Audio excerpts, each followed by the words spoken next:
hello good morning आज चाहिँ नानीहरूको ग्रेजुएसन डे थियो है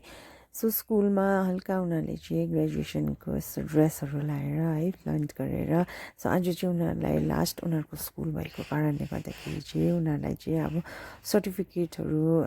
ह्यान्डओभर गर्नुहुने रहेछ सो त्यही भएर चाहिँ सबै प्यारेन्ट्सहरूलाई बोलाउनु भएको थियो नानीहरूलाई सिकाउनु भएको थियो होइन कसरी हिँड्नु के गर्नु भनेर सो म पनि अब यहाँनिर नानीको भिडियोहरू गर्दै थिएँ यसो नानीहरूलाई हेर्नुहोस् न कस्तो राम्रो राम्रो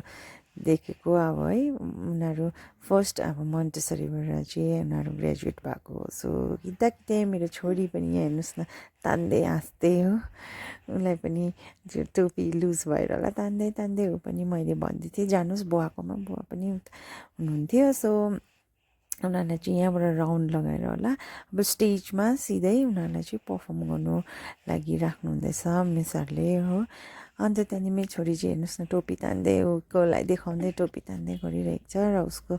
साथीसँग नै त्यहाँनिर छ ऊ चाहिँ साथी र ऊ चाहिँ उसले साथी चाहिँ छोड्दै नछोड्ने सबैजना आफ्नै आफ्नै धुनमा छ मिसहरूले बिचरा लाइनहरू मिलाउनु हुँदैछ उनीहरूले सिक्दैछ यस्तो गर्नुपर्छ उस्तो गर्नुपर्छ भन्दै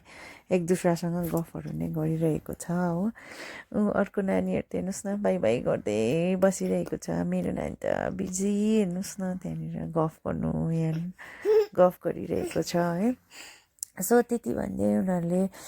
मिसहरूले उनीहरूलाई सिकाउनु भयो है कसरी उभिनुपर्छ के गर्नुपर्छ भनेर अस्तिदेखि नै सिकाउनु हुँदै थियो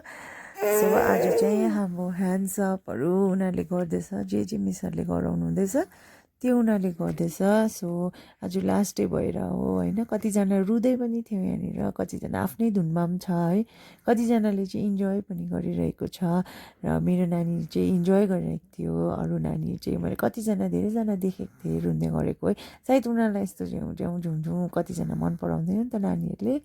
त्यही भएर पनि होला सो हामी प्यारेन्ट्सहरूले सबैजनाले भिडियो गर्नुमा बिजी भइरहेको थियौँ है अन्त त्यही गर्दा गर्दै अन्त त्यहाँदेखि चाहिँ म्यामहरूले उनीहरूलाई सिकाउनु हुँदै थियो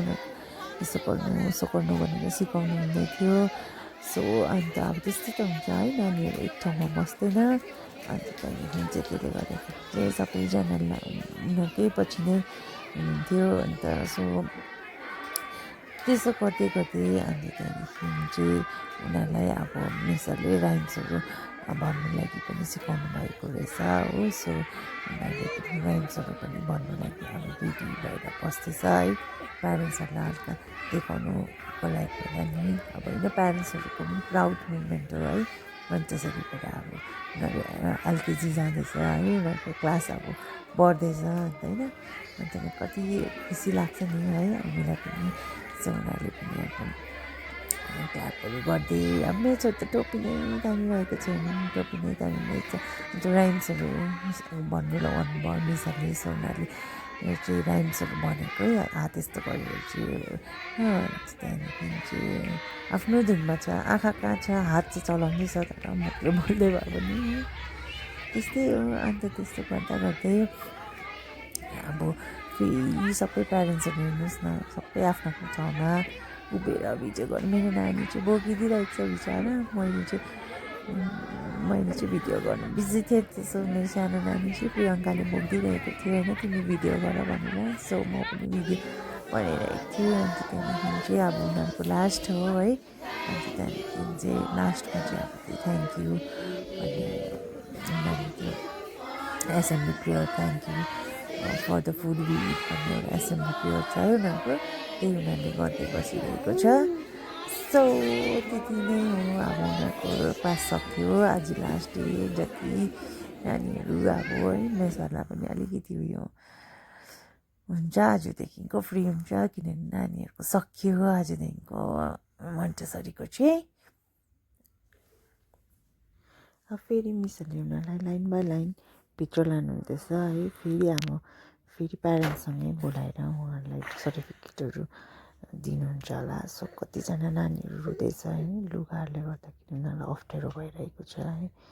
त्यही भएर कसैको टोपीहरू झरिरहेको छ फुस्किरहेको छ त्यही भएर उनीहरू अलिकति त्यहाँनिर मजाले बस्नु सकेकै छैन हो त्यही कारणले मलाई मिसहरूले भित्र लगेर अलिकति क्लासरुममा उनीहरूलाई है राखेर फेरि उनीहरूलाई फेरि भाइहरू ल्याउनुहुन्छ होला हो त्यही भएर चाहिँ सबैजना लाइन बाई लाइन भित्र जानु लागि गर्नुहुँदैछ सो मिसले मेरो छोरीलाई पनि तान्दैनन् मेरो छोरीले चाहिँ मलाई हेरेर बाई बाई गर्दै गयो भित्र यहाँ फेरि मैले हल्का साथीहरूलाई जिस्काउँदै थियो नहेरेर न भन्दै थियो लाज लाग्यो नि त भनेर भन्दै थिएँ होइन सबैजना एक्साइट भएर आएको छ सो सानो यहाँ मिस डाइरेक्टरकोबाट चाहिँ अब हाम्रो स्पिच सानो दिनुभएको थियो है ग्रेजुएसन डेको हल्का दिनुभएको थियो सो स्पिच त्यही हामीले स्पिच पनि सानो सुन्यौँ है उहाँको तर्फबाट सो अन्त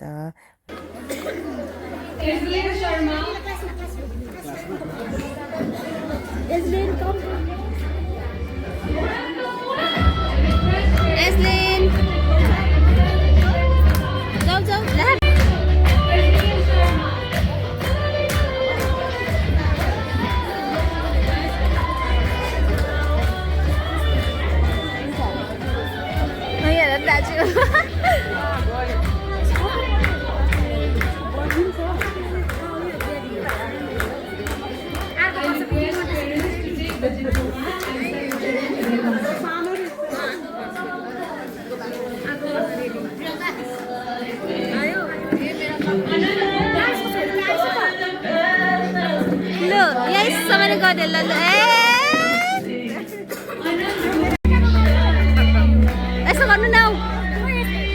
ल अब ग्रेजुएट भयो दुईजना